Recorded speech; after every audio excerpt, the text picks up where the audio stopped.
Nicolas Sarkozy a dit adieu à son père. Samedi 4 mars dernier, Paul Sarkozy est mort à l'âge de 94 ans. C'est Carla Bruni qui avait annoncé la triste nouvelle, sur son compte Instagram. RIP Paul Sarkozy de Najib Oksa, 5 mai 1928, 4 mars 2023. Repose en paix, écrivait-elle en légende d'une photo en noir et blanc de son beau-père jeune. Très touchée par la mort du père de son mari, Carla Bruni n'était pas à ses côtés lors de la triste annonce.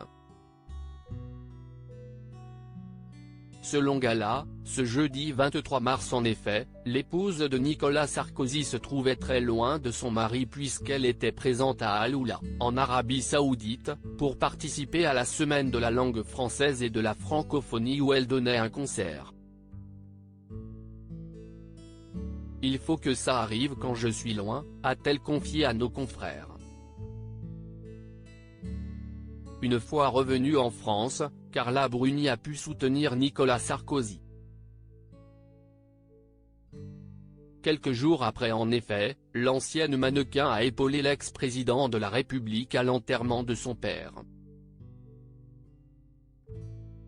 Pour les obsèques de Paul Sarkozy, il a pu compter sur la présence et le soutien de ses fils aînés, Pierre et Jean, de ses frères, François et Guillaume, de son demi-frère Olivier et de sa demi-sœur Caroline. Depuis la mort de son papa, Nicolas Sarkozy n'a pas publiquement pris la parole. Il faut dire que l'ancien président de la République entretenait des relations conflictuelles avec Paul Sarkozy, qu'il n'a jamais pardonné d'avoir quitté sa mère et ses 3 enfants alors qu'il était encore très jeune. Nicolas lui en voulait terriblement d'avoir abandonné sa mère, confiait d'ailleurs Brice Hortefeux dans les colonnes du Monde.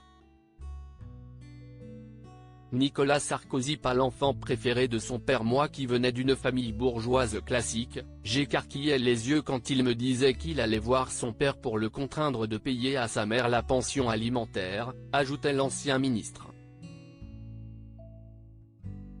Très discret à ce sujet, Nicolas Sarkozy avait brièvement évoqué son papa en 2005 lors d'une émission de télé. À l'époque, l'ex-chef de l'État avait repris les paroles du tube « Si seulement je pouvais lui manquer de Calogero, à part d'un père, je ne manque rien ».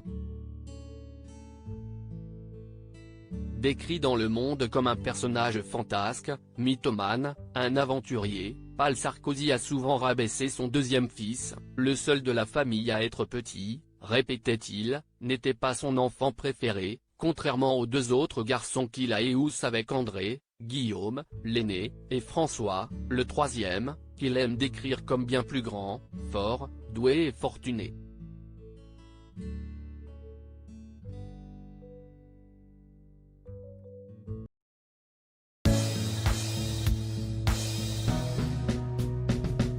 But there's all times through the rough times I think you